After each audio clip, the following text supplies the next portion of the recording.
ఎంతవరకు ధ్యానం చేయాలి అన్న రహస్యాన్ని ఇక్కడ చెప్తున్నాడు.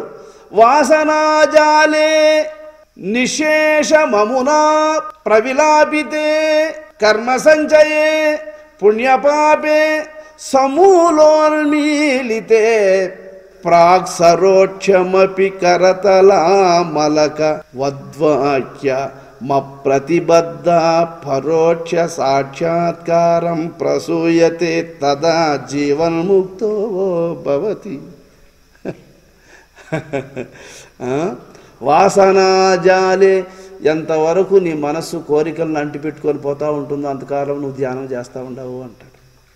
అది వాసనాజాలే అంటాడు. చేప గాలం చుట్టూ ఎంతసేపు తిరుగుతూ ఉంటుందో అంతసేపు నువ్వు శివ కరెక్ట్గా పట్టుకొని ఉండాలి మింగిందాకా. అది దాని చుట్టకారం తిరిగే జాలి చేసి వచ్చి ఎప్పుడు మింగుతుందో అప్పుడు శివకు పని ఉంటుంది, నీకు పని ఉంటుంది. అప్పుడు విసిరితే వచ్చి గడ్డన పడిపోతుంది చేప. అందువల్ల ఎంతవరకు మనస్సు వాసనలతో కలిసి చెలిస్తూ ఉంటుందో అంతవరకు కర్మ సంచయే, అంతవరకు కర్మలు ఉన్నాయి, అవి కదిలిస్తూ ఉన్నాయి. పుణ్యపాపే సమూలోన్మీలితే ప్రాక్సరోక్షమపి కరతలామలక వద్వాక్య. అంతవరకు నువ్వు ఆ ఆచార్యుని యొక్క వాక్యాన్ని దృష్టిలో పెట్టుకొని అపరోక్షానుభూతి కలిగే అంతవరకు దీని యందు నిష్ణాతుడు అయి ఉండాలి అంటాడు. అయితే ధ్యానం అంటే ఏంది? పద్మాసనములో కూర్చొని ఉండడమే కాదబ్బోయ్. పద్మాసనములో నుంచి లేచి నిత్య జీవితంలో ఈ మనుషుల మధ్య మెలుగుతావు చూడు, అప్పుడు కూడా భగవద్భావనతోనే మెలుగుతూ రావాలి. ఈ విషయములో జాగరూకుడైన వాడు ధ్యానాన్ని అనుసరించదగిన వాడు అని అర్థం. అందుకే అట్టగాకుండా పద్మాసనంలో కూర్చొనున్నంతసేపు మాత్రము నిష్టగా కూర్చొని లేచిన తర్వాత మళ్ళా మామూలు వ్యవహారాలలో మనసును వదిలేశాడు అంటే అది ధ్యానము ఫలించదు. ఆ ధ్యానం కానీ కాదు. వాడు ఎంతకాలము ధ్యానం చేసినా అది ఫలించదు. అందుకని ధ్యానములో కూర్చున్నప్పుడు ఎట్లా ఉంటావో లేచి కార్యకలాపాల యందు నిమగ్నుడవై ఉన్నప్పుడు కూడా దాని మీద దృష్టి పెట్టుకొని వీటిని అనుసరించినప్పుడు నీవు నిత్యము ధ్యానాన్ని శీలించిన వాడవుతావు. అప్పుడు అత్యంత సులభంగా తక్కువ కాలములో నీకు భగవద్ దర్శనాన్ని పొందదగినటువంటి అర్హత నీ మనసుకు ఏర్పడిపోతుంది. గురుదేవులు వారు చెప్తూ ఉండేవారు, నాయనా నిజమైనటువంటి యొక్క భక్తునికి ఒక్క నిమిషం తీరిక లేదురా అనేవాడు స్వామి గారు. ఎందుకంటే ఇక నిరంతరము దాని మీద దృష్టి పెట్టుకొని ఉండగలిగిన వానికి అట్లా పక్కకు చూసే తీరిక ఎక్కడుంది? ఇక్కడ డ్రైవింగ్ చేసేవానికి ఆ డ్రైవింగ్ అప్పుడు ఎలా ఉంటుందో తెలుసా సిచ్యువేషను? ఆ వెంట్రుకలు గాలికి ఇట్లా కండ్లకు అడ్డం వస్తే వాటిని అట్లా పక్కకు దుడుచుకునే టైం ఉండదు డ్రైవర్కు. అంత జాగ్రత్త తీసుకొని డ్రైవింగ్ చేసిన వాడి ఏ అంతరాయం లేకుండా గమ్యాన్ని చేరుకోగలుగుతాడు. ఇది కూడా అట్లాంటిది, ధ్యానం అనేది కూడా అట్లాంటిది. అందువల్ల సత్పురుషుడైనటువంటి వానికి రాత్రింబవులు తీరిక లేదు. ఎప్పుడు ఆ పరమాత్మను అలా అనుసరించగలిగినప్పుడే మనకు అది సిద్ధిస్తుంది. కానీ మరి ఏ విధమైనటువంటి యొక్క ఇంద్రియ జాలములకు మనసిచ్చినా దాని నుంచి జారిపోతాం. అందువల్ల మహాత్ములు మనకు ఇంత చక్కగా ఇంత హెచ్చరించి చెప్పాల్సి వస్తూ ఉంది. దీపము ప్రకాశించేటప్పుడు దీపమునందు వెలుగుతున్నటువంటి యొక్క ప్రకాశము యొక్క ప్రభావము చేత దీపము చుట్టూ ఉన్న చీకటి తొలగిపోతుంది, కానీ దీపము కిందనే ఉంటుందండి నీడ, అది పోదు. దీపం చుట్టూ ఉన్న చీకటి పోతుంది, కానీ దీపం కిందనే ఉంటుంది నీడ, అది మాత్రం పోదు. మీరు గమనించండి, దీపాన్ని ఆ దీపం కింద చీకటి ఇట్లా ఆడుతూనే ఉంటుంది. అలాగా సత్యము అన్ని గుణాలను తొలగించినప్పటికీ అహంకారం అనేటువంటి గుణం మొండిదది అంటాడు. అందువల్ల ఈ సామాన్యమైనటువంటి జ్యోతులన్నీ కూడా పమిద ఒత్తి తైలం ఉంటే తప్ప ఈ ప్రకాశించవు. మరి ఆత్మజ్యోతి అనేటువంటిది దాన్ని స్వయం ప్రకాశమని అపోజ్యోతి అని అంటారు మహాత్ములు. దానికి పమిద అవసరం లేదు, ఒత్తి అవసరం లేదు, నూనె అవసరం లేదు, వెలిగించేవాడు అవసరం లేదు. ఏ సహకారము ఇంకొక కారణము లేకుండా ప్రకాశించేటువంటి అపోజ్యోతిని దర్శించినప్పుడు ఆ జ్యోతికి మళ్ళీ నీడ లేదు. ఆ జ్యోతిని దర్శించినటువంటి జీవునికి అహంకారం లేదు. అంతదాకా జీవుని యొక్క అహంకారం తొలగదు. అందువల్ల నాకు ఇంకేం భయము లేదు అని గడచితినని బహు గర్వించినావటే గడపులెక్కడ కాయమున్నంత వరకు. ఎంతవరకు నీకు శరీరము నేను అనే భ్రాంతి ఉంటుందో అంతవరకు నీవు బద్ధుడవేనన్న విషయాన్ని గుర్తుంచుకోమని హెచ్చరిస్తోంది ఉపనిషత్తు. ప్రకాశయంతమంతస్థం ధ్యాయేత్ కూటస్థమవ్యయం ధ్యాయన్నాస్తే మునిచ్చైవ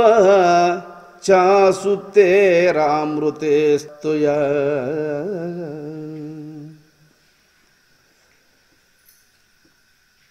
తనయందు ప్రకాశిస్తున్నటువంటి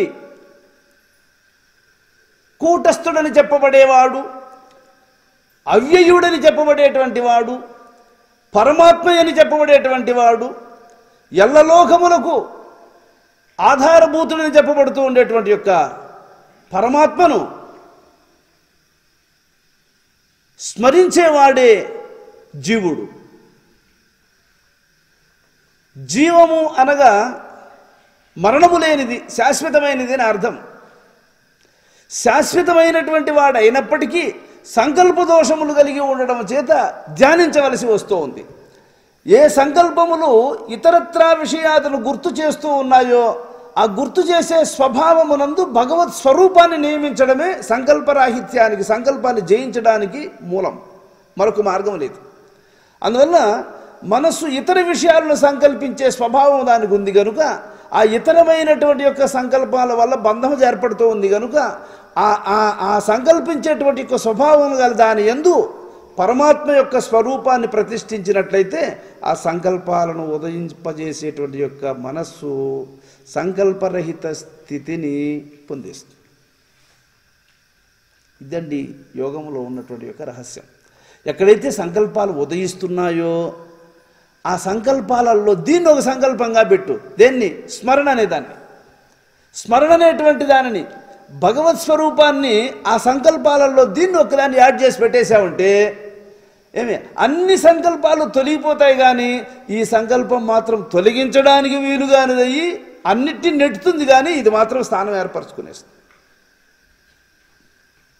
అమాన్యత్వాది లక్షణములు కలిగినటువంటి వాడు, అనంతమైనటువంటి సుగుణ సంపద కలిగినటువంటి వాడు, సంపన్నుడైనటువంటి యొక్క ముముక్షువు ఇక్కడ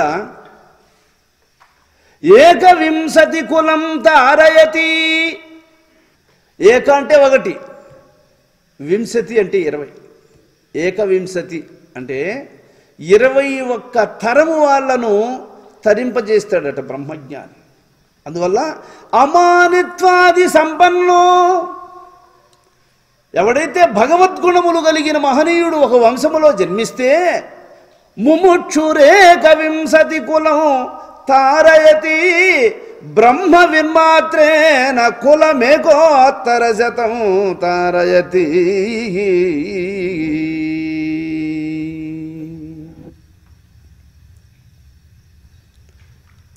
ఉత్తమోత్తమ గుణములు కలిగినటువంటి యొక్క మహాత్ముడు ఒక వంశములో జన్మిస్తే 21 తరం వాళ్ళను తరింపజేస్తాడని శాస్త్రము చెబుతూ ఉంది. మరి ఆత్మ సాక్షాత్కారం పొందినటువంటి యొక్క మహనీయుని యొక్క స్థితి ఎలా ఉంటుంది, అతడు ఎంతటిని ఉద్ధరిస్తాడు అంటే దానికి ఇక్కడ చెప్తూ ఉన్నాడు. తారయతి బ్రహ్మ విన్మాత్రేణ కులమేకోత్తర శతం తారయతి ఏకోత్తర శతం 101 తరము వాళ్ళను ఉద్ధరించేస్తాడు. బ్రహ్మ సాక్షాత్కారాన్ని ఒక్క మహాత్ముడు పొందాడంటే వాళ్లకు 101 తరం వాళ్ళు, వాళ్ళ తాతలు, వాళ్ళ తండ్రి, వాళ్ళ తండ్రి, వాళ్ళ తండ్రి, వాళ్ళ తండ్రి, ఇట్లా వెనక్కి ఉండేవాళ్ళు 101 తరం వాళ్ళను మోక్షానికి పంపించేస్తాడు. ఇదండి వంశోద్ధారకుడైనటువంటి కుమారుడు ఒక్కడు కావాలని మహాత్ములు కోరుకునేది ఇదే. ఎందుకంటే మనం ఈ జన్మను కడతీర్చుకోలేకపోయినాం, కానీ ఉత్తముడైనటువంటి కొడుకును ఒకరిని కనుకుంటే వాని ద్వారా నాకు పుణ్యగతులు కలుగుతాయని మహాత్ములు వేదవ్యాసులు వారంతటి వాడు పరమేశ్వరుని ప్రార్థిస్తాడు. పరమేశ్వర, నన్ను ఉద్ధరించదగినటువంటి వాడు, లోకాన్ని ఉద్ధరించదగినటువంటి యొక్క పుత్రుని నాకు అనుగ్రహించు అని ఈశ్వరుణ్ణి ప్రార్థిస్తే ఆయన యొక్క ప్రార్థనను ఆలకించి పరమేశ్వరుడు సుఖయోగీంద్రుడు వారిని కొడుకుగా ఇచ్చాడు ఆయనకు. మరి చతుర్ముఖ బ్రహ్మదేవుడు ఈ లోకానికి బ్రహ్మజ్ఞానాన్ని అనుగ్రహించేటువంటి యొక్క మహాత్ముని నాకు బిడ్డగా అనుగ్రహించు స్వామి అని నారాయణమూర్తిని ప్రార్థిస్తే వశిష్ఠ మౌనేంద్రుడు వారిని ఇచ్చాడు. ఆయన బ్రహ్మమానస పుత్రుడు వశిష్ఠ మౌనేంద్రుడు వారు. ఇట్లా అట్లాంటి మహాత్ములు ఒక వంశములో జన్మిస్తే 101 తరం వాళ్ళు మోక్షానికి వెళ్ళిపోతారు. పోనీ గుణవంతుడైనటువంటి సద్గుణ సంపన్నుడు, యోగసిద్ధి పొందనివాడు అయినప్పటికీ, ఆత్మసాక్షాత్కారం పొందనివాడు అయినప్పటికీ, మహాగుణములు కలిగినటువంటి వాడైతే 21 తరం వాళ్లను వాడు ముముక్షువులుగా చేసేటువంటి యొక్క పవర్ ఉంటుందట. వారికి 21 తరం వాళ్ళు మహాభక్తులై జన్మిస్తారు. ఆ జన్మలో ఈయన పూర్తి చేసుకున్నట్టు ఆ వాళ్ళు పూర్తి చేసుకోగలుగుతారు. తతో నారాయణ సాక్షాత్ హృదయే సుప్రతిష్ఠిత. సాక్షాత్తు శ్రీమన్నారాయణమూర్తి ప్రతి ఒక్కరి యొక్క హృదయములో సుప్రతిష్ఠుడై ఉన్నాడు. ప్రతి ఒక్కరి హృదయములో ప్రతిష్ఠితుడు, పద్మాసనం వేసుకొని కూర్చొని ఉన్నాడు స్వామి అని చెప్తోంది ఉపనిషత్తు. దగ్ధస్య దహనం నాస్తి పక్వస్య పచనం యదా జ్ఞానాగ్ని దగ్ధ దేహస్య నచ శ్రాద్ధం నచ క్రియా.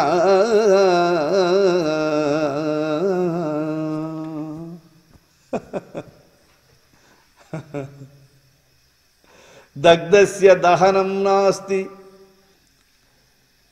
కాల్చేసినటువంటి వస్తువును నువ్వు మళ్ళా కాల్చాల్సిన అవసరం లేదు.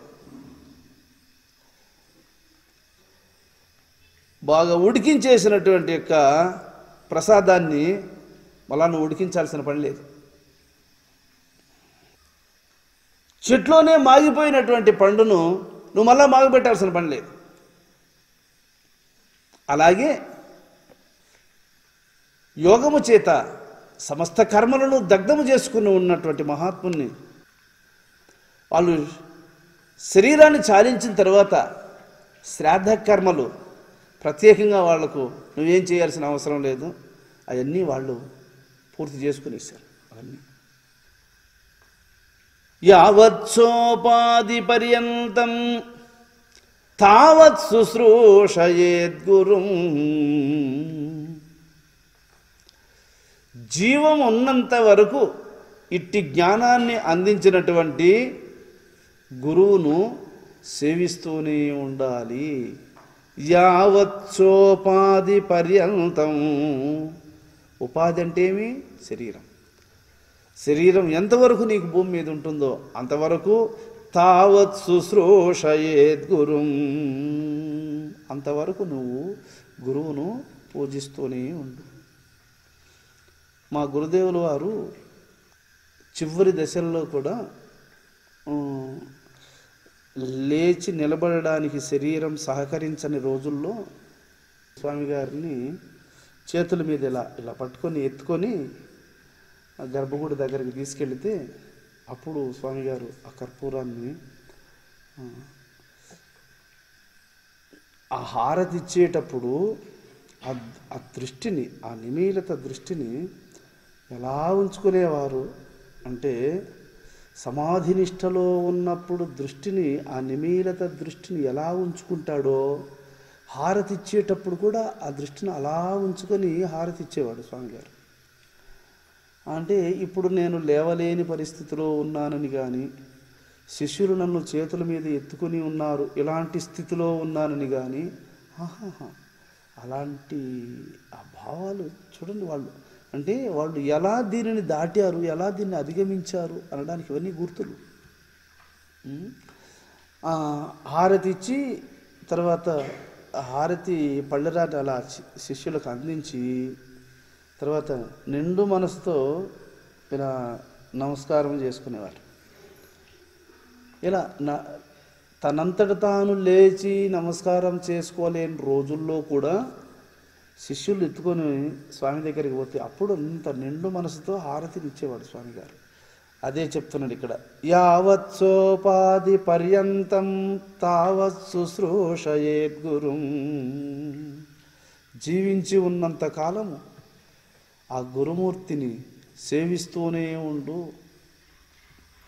చెప్పాడు. చూడు, చివరి రోజు స్వామిగారు శరీరాన్ని చాలించే రోజు, ఆ రోజు ఉదయం హారతి ఇవ్వలేదండి. ఆ రోజు అనుకున్నాను నేను, ఈరోజు స్వామిగారు హారతి ఇవ్వలేదు తాతగారికి. స్వామిగారు ఈరోజు తానే అంకితమైపోతారు, తాను శరీరం వదిలేస్తున్నారు, అందుకని హారతి ఇవ్వలేదు అని నాకు అప్పుడే ఆలోచన వచ్చింది. ఎట్లయితే అగ్నితో కర్పూరం ఎట్లా కరిగి కలిసిపోతుందో అలాగే శిష్యుడు గురుస్వరూపంతో అలా కలవాలి. దీన్నే మోక్షం అని అంటారు. ప్రతిరోజు గురు శిష్య న్యాయాన్ని హారతి రూపంలో ఇస్తూ ఉన్నటువంటి స్వామిగారు ఈరోజు హారతి ఇవ్వలేదు అంటే, ఈరోజు నేను స్వామికి కర్పూరాన్ని కాదు నీరాజనంగా సమర్పించేది, తననే సమర్పించుకుంటున్నాననే దానికి గుర్తుగా ఆ రోజు హారతి ఇవ్వలేదు. ఆ రోజే శరీరం చాలించారు మా గురుదేవుల వారు. ఇదండి రహస్యం.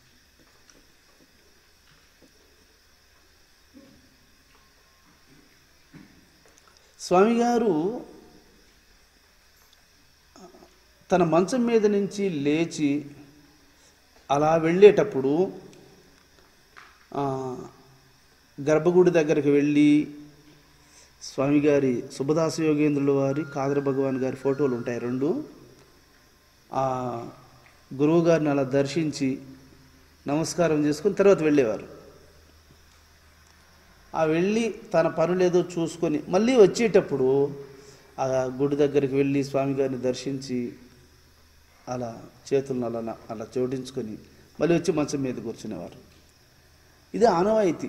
ఇవి అర్ధరాత్రిలో లేచినా కానీ, బాత్రూమ్ వెళ్ళడానికి లేస్తే కూడా గర్భగుడి దగ్గరికి వెళ్ళి ఆ గర్భగుడికి బయట గ్రిల్ గేట్ ఒకటి ఉంటుంది, లోపల వుడ్ డోర్ ఒకటి ఉంటుంది. ఆ గ్రిల్ డోర్ను మాత్రం లాక్ వేసేస్తాడు. ఆ వుడ్ డోర్ను మాత్రము ఒక 3 ఇంచులు గ్యాప్ పెడతాడు. పూర్తిగా లాక్ చేయడండి, పూర్తిగా లాక్ చేయడు, ఒక 3 ఇంచులు గ్యాప్ పెట్టేస్తాడు. అది దాన్ని నిమీలత దృష్టి అంటాడు. ఈ శరీరాన్ని, ఈ వాకిలి ఎట్లయితే పూర్తిగా మోయకుండా నిమీలంగా ఎట్లా ఉంచుకుంటామో ఆ డోర్ను కూడా అట్లా పెట్టేవాడు స్వామిగారు. ఆ గ్రిల్ డోర్ మాత్రం లాక్ చేసేసి వుడ్ డోర్ను మాత్రం కొద్దిగా గ్యాప్ పెట్టేవాడు. తెల్లవారుజామున లేస్తాడు చూడండి. ఆ తెల్లవారుజామున లేచినప్పుడు ఈ బెత్తంతో మెల్లగా వెళ్తాడు కదా, ఆ బెత్తం ఆ గ్రిల్ మధ్యలో బెత్తం పెట్టి ఆ డోర్ను కొంచెం ఈ డోర్ను కొంచెం తోస్తాడు. అట్లా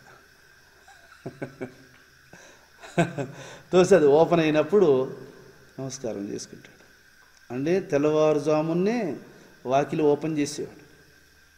ఆ లోపల వుడ్ డోర్ను ఓపెన్ చేసి నమస్కారం చేసుకొని తర్వాత బాత్రూమ్ పోయేసి మళ్ళీ కాళ్ళ మీద నీళ్ళు, ఎంత చలిగా ఉన్నా సరే గడగడ వణుకు వస్తుంటుంది.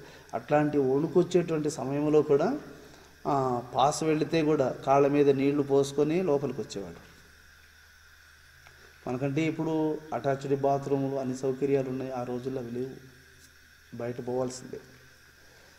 అట్లా బయట పొయ్యి కూడా స్వామిగారు మళ్ళీ కాళ్ళ మీద నీళ్లు పోసుకొని మళ్ళీ వచ్చి గర్భగుడి దగ్గరకు వచ్చి నమస్కారం చేసుకొని తర్వాత వచ్చి మంచం మీద కూర్చొనేవాడు.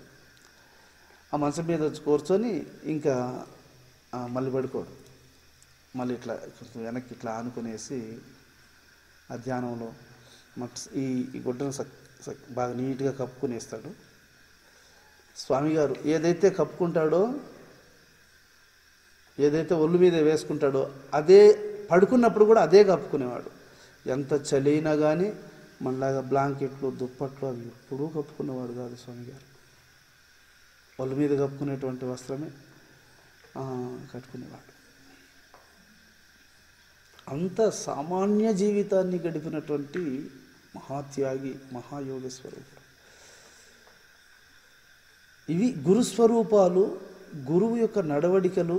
ఇవన్నీ శిష్యుని యొక్క దృష్టిలో ఇవి ఫీడ్ అయిపోతాయి, ఇవి లోడ్ అయిపోవాలి. అందుకే ఆయన జీవితం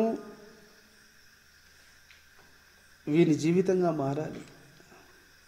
వాళ్ళు ఎట్లా ప్రవర్తిస్తున్నారు అనే దాన్ని దృష్టిలో ఉంచుకోవాలి వాళ్ళు. అది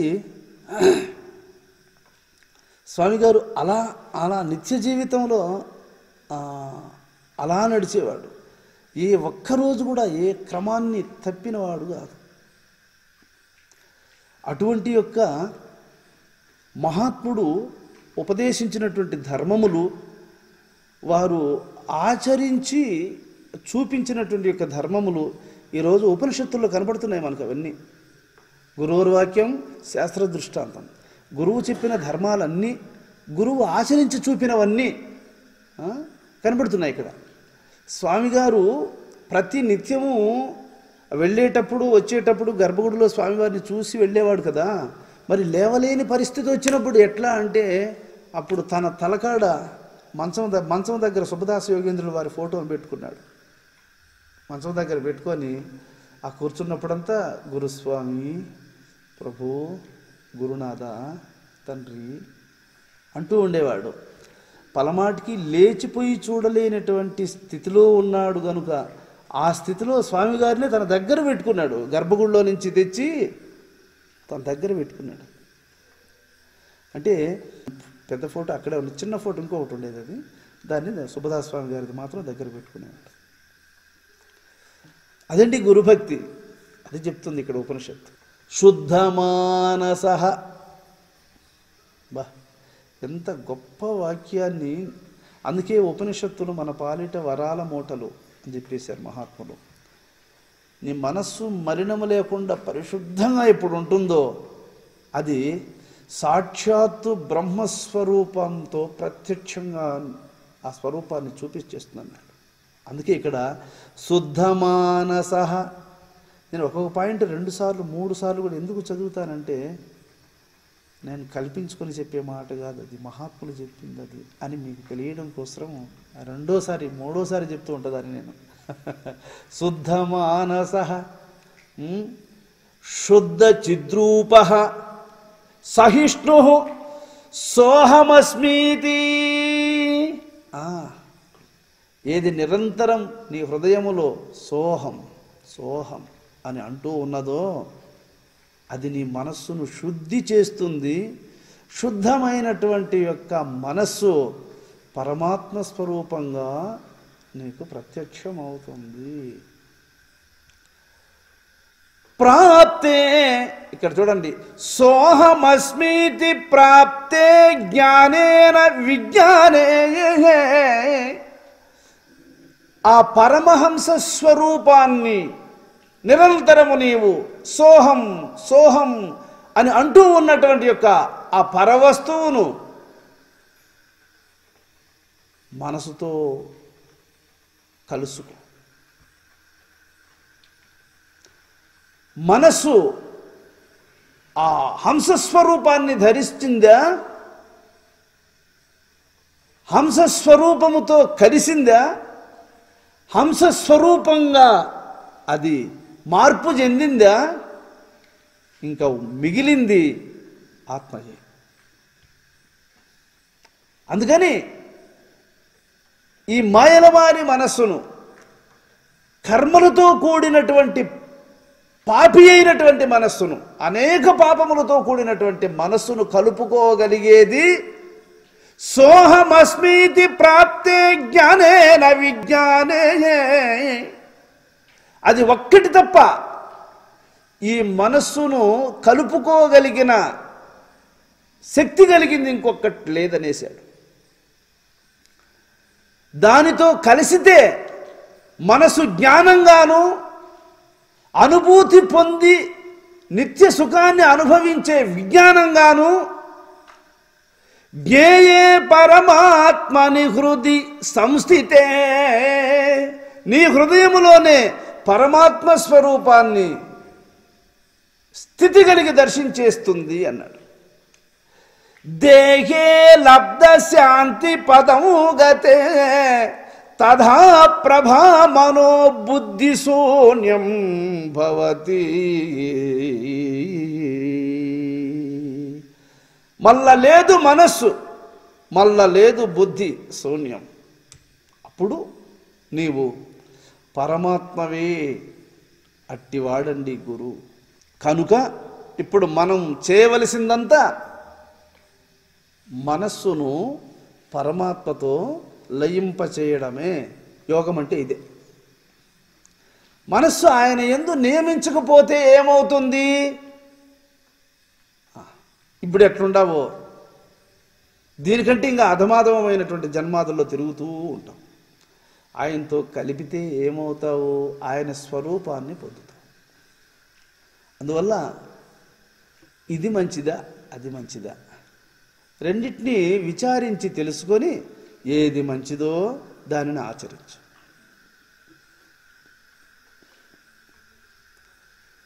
పిండస్థాపి ప్రత్యగాత్మ సర్వవ్యాపీ భవతి. ఈ శరీరమునందే సర్వవ్యాపి అయినటువంటి పరమాత్మ ఉన్నాడు అని ఉపనిషత్తు చెప్తోంది. హృదయం నిర్మలం కృత్వా చింతయిత్వా వ్యనామయం అహమేవ పరం సర్వమితి ప్రసేత్సరం సుఖం.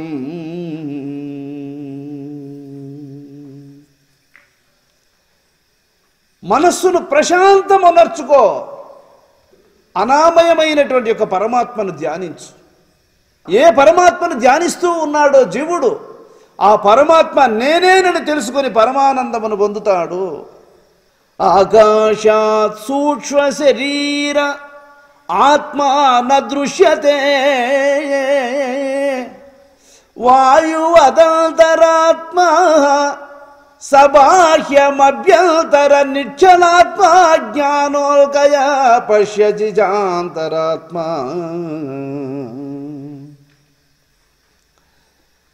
గాలికి స్వరూపము లేదు, కానీ స్పర్శతో తెలుసుకుంటాం. గాలి కంటే అధిష్టానమైనటువంటి యొక్క ఆత్మకు అంతకంటే సూక్ష్మమైనటువంటిది కనుక ఆకాశానికి స్వరూపమే లేదన్నాడు. అందుకే ఆకాశం అత్యంత సూక్ష్మమైంది. ఆకాశం కనపడదు కంటికి. ఆకాశం ఎలా ఉందంటే నీకు నాకు మధ్య ఖాళీ ప్లేస్లో ఏముండదు, కనపడుతుంది మనకేమన్నా? ఏం లేదు. కానీ నా మాటను నీకు నీ మాటను నాకు అందిస్తూ ఉంది చూడండి ఈ శబ్ద తరంగాలను, అది ఆకాశం. మన ఇద్దరి మధ్య నా మాటను నీకు నీ మాటను నాకు ఏదైతే అందిస్తూ ఉందో, ఈ అవకాశాన్ని ఏది కల్పిస్తూ ఉందో, ఈ అవకాశాన్ని ఏది వినియోగిస్తూ ఉందో అవకాశం, దాని పేరు ఆకాశం కాదు, ఇది ఆకాశం. దీని నుంచి పుట్టింది గాలి. గాలి దీనికంటే కొంచెం ఘనీభవించిన స్వరూపం కలిగింది కనుక అది స్పర్శకు తెలుస్తూ ఉంది. మరి గాలి నుండి ఉదయించింది అగ్ని, అది ప్రకాశ రూపంలో కనపడతా ఉంది. అగ్ని నుండి ఏర్పడింది నీరు, అది స్నానపానాదులకు సమస్త కార్యములకు వినియోగపడుతూ ఉంది. నీరు నుంచి ఏర్పడింది భూమి. అందువల్ల ఇప్పుడు మనం ఎక్కడున్నామంటే అన్నిటికంటే లాస్ట్ స్థాయి అయినటువంటి భూమి మీద ఉన్నాం మనం. ఇప్పుడు ఈ భూమి మీద ఉన్నటువంటి యొక్క మనం స్నానము ద్వారా శరీరం పరిశుద్ధమైనట్లు, అగ్ని ద్వారా ఆహారం పక్వమైనట్లు, గాలి ద్వారా హాయిని అందుకున్నట్లు, ఆకాశము ద్వారా ఆత్మ ద్వారా మోక్షాన్ని పొందినట్లు వీటి నుంచి దాటాల్సింది మనం. చూడండి, ఇక్కడ భూమి మీద ఉన్నాం మనం. ఇప్పుడు భూమి అన్నిటికంటే చిన్నది, భూమి కంటే నీరు పెద్దది. అందుకే నీరు 3 భాగాలు, భూమి 1 భాగం ఉంది. ఇప్పుడు కూడా భూమి మీద నీరు ఎంత స్థలాన్ని ఆక్రమించిందంటే 3 భాగాలు, భూమి 1 భాగమే ఉంది. అందువల్ల నీటి చేత ఏర్పడింది భూమి కాబట్టి, భూమి కంటే నీరు పెద్దది కాబట్టి నీరు అధిక స్థలాన్ని ఆక్రమించి ఉంది. నీటి కంటే అగ్ని గొప్పది, అగ్ని కంటే గాలి గొప్పది, గాలి కంటే ఆకాశం గొప్పది, ఆకాశం కంటే ఆత్మ గొప్పది. మరి ఆకాశమే కంటికి కనబడడం లేదే, ఇంకా ఆత్మని ఏం తెలుసుకుంటావు? అంతకంటే సూక్ష్మమైంది. అదే చెప్తున్నాడు ఇక్కడ. తపే ద్వర్ష సహస్రాణి ఏకపాదస్థితో నరః.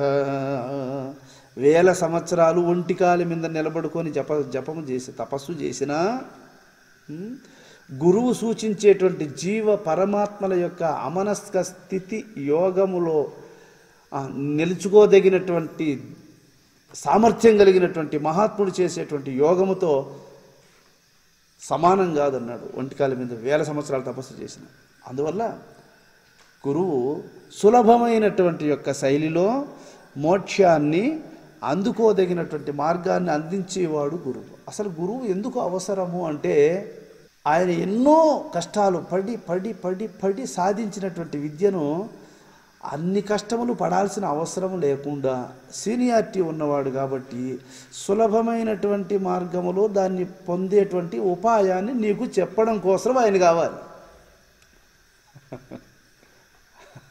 అంతే.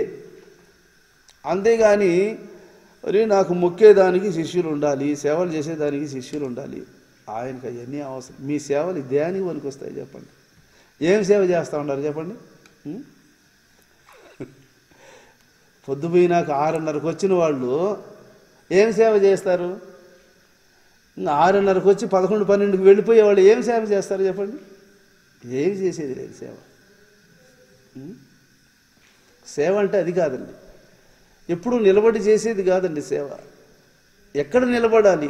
గురువాక్యమునందు, సత్యమునందు నిలబడాలి. ఆ సత్యమునందు నిలబడితే శారీరకంగా చేయవలసినవి, మానసికంగా చేయవలసినవి అన్నీ కూడా అది చేయిస్తుంది. ఎవడైతే హృదయ పద్మమునందు దాని యొక్క స్థితిని అనుభవించకుండా ఉంటాడో వానికి ఇవి దూరం అవుతాయి, అవి దూరం అవుతాయి, అన్నీ దూరం అవుతుంటాయి. అందువల్ల గురువాక్యాన్ని ఒక్కదాన్ని దక్కించుకోగలిగితే తక్కిన వాటిని అన్నిటినీ దక్కించుకోగలిగేటువంటి భాగ్యాన్ని అది అనుగ్రహిస్తుందని చెబుతూ ఉన్నాడు. విజ్ఞేయోక్షర తన్మాత్ర జీవితం చాప చంచలం విహాయ శాస్త్రజాలాని యస్సత్యం తదుపాస్యత.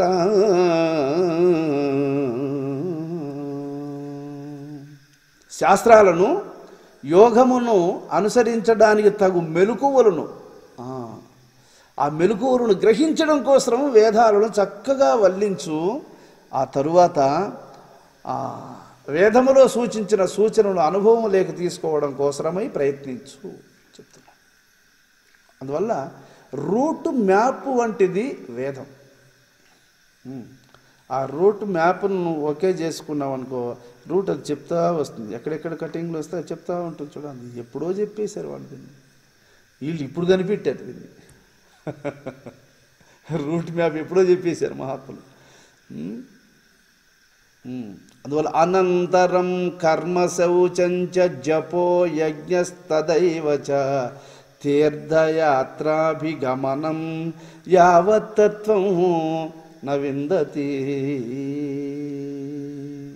ఎంతవరకు ఆత్మజ్ఞానానుభూతిని పొందడానికై ధ్యానాన్ని శీలించకుండా ఉంటాడో, ధ్యానాన్ని అనుసరించగలిగాడా వాడు మళ్ళంగా ఏ క్షేత్రానికి పోవాల్సిన అవసరం లేదు, ఏ యజ్ఞములు యాగములు ఏమి చేయాల్సిన అవసరం లేదు. ధ్యానం అనేది డైరెక్ట్గా పరమాత్మతో అనుసంధానాన్ని కలిపేటువంటిది ధ్యానం. భగవంతునితో సంబంధాన్ని కలిపేటువంటిది ధ్యానం.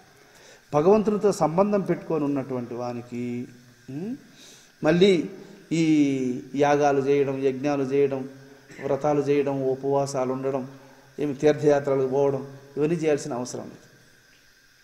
ఒకవేళ అలా చేస్తే ఏమవుతుంది అంటే దానికి చెప్తాడు ఇక్కడ, చెట్టు ఎక్కి చిటారి కొమ్మలో ఉన్నటువంటి పండును పట్టుకొని చూసి ఇది మాగింది అని తెలుసుకొని కిందికి వచ్చి రాళ్ళు ఎత్తుకోవడం ఎట్లాంటిదో అట్లాంటిది. చెట్టు పైకి ఎక్కి కాయ మాగిందా లేదా అని చూసి అప్పుడే పెరుక్కుంటే పోదా, దాని వాళ్ళు కిందికి వచ్చి మళ్ళీ రాళ్ళు ఎత్తుకోవడం ఎట్లాంటిదో ఏమి. మరి పరమాత్మతో డైరెక్ట్గా అనుసంధాన యోగాన్ని తెలుసుకున్న తరువాత కూడా మళ్ళీ ఇవన్నీ పాటిస్తే ఇంకా అట్లా ఉంటుంది. ఇంకా ఇది ఎట్లా ఉంటుందన్న అనవసరం.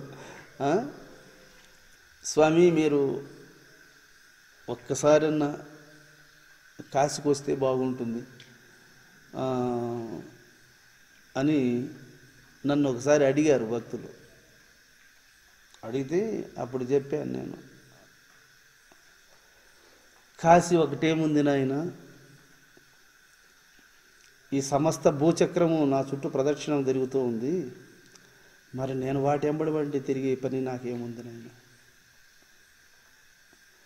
ఒక్క మాటే చెప్పింది సమాధానం. నేను ఈ సమస్త భూమి నాకు ప్రదక్షిణం చేస్తూ ఉంది, నేను వాటి ఎంబడింటి తిరగడం అనేది వెరితనం అవుతుందమ్మా. అదండి మన యొక్క స్వరూపం. సూర్యుని చుట్టూ ఈ భూచక్రం ఎట్టయితే ప్రదక్షిణం చేస్తూ ఉంది, నువ్వు సూర్యుడురా, నువ్వే సూర్యునివి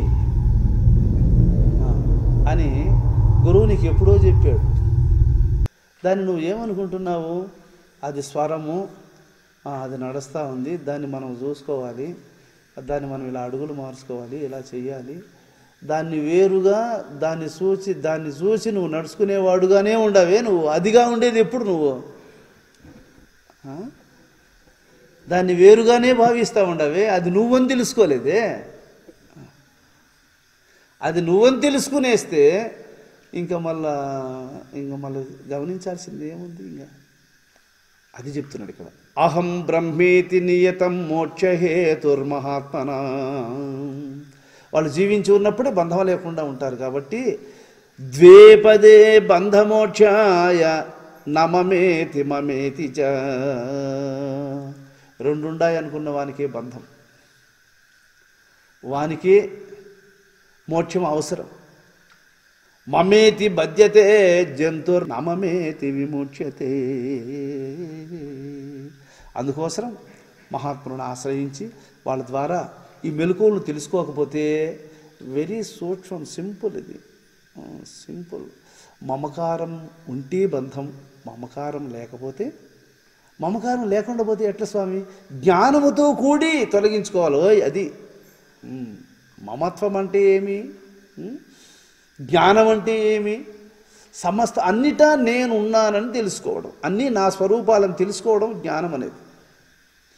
అప్పుడు ఇంక అక్కడ జ్ఞానం ఉంది కానీ మమత్వం లేదు. మమకారానికి ఉన్న దోషం ఏంటంటే ఇది నావాడు, వీడు నావాడు, వీడు పరాయివాడు. ఇదండి మమకారానికి ఉన్నటువంటి తేడా.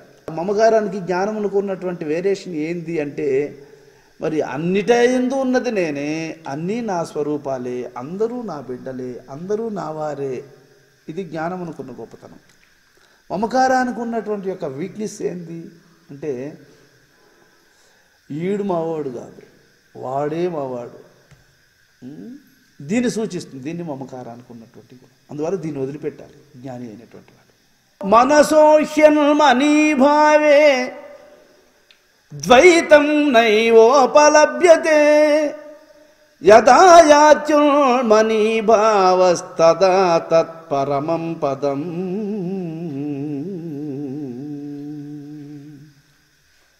మనస్సుకు రెండు స్వభావాలు ఉన్నాయి అన్నాడు ఇక్కడ. ఒకటి ద్వైతము, రెండవది అద్వైతం. భ్రాంతి ఉన్నప్పుడు రెండుండాయి అనుకుంటుంది, భ్రాంతి తొలగితే ఉన్నది ఒకటేనని తెలుసుకుంటుంది. ఇప్పుడు మనము మన మనస్సు ద్వైత స్థితిని అందుకొని ఉందా, అద్వైత స్థితిని అందుకొని ఉందా, దీంట్లో ఉందా దాంట్లో ఉందా? ఇది అద్వైత స్థితి అర్థమైంది అంటే ద్వైత ప్రపంచంలోనూ అద్వైతాన్ని గ్రహిస్తాడు, అద్వైతమునందు గల రహస్యాన్ని గుర్తిస్తాడు. రెండిటి యందును పరమార్థాన్ని గుర్తిస్తాడు. రెండిటికి నిలకడ ఉంది. కదిలితే రెండిటికి నిలకట్లేదు, కదలకపోతే రెండిటికి చలనం లేదు.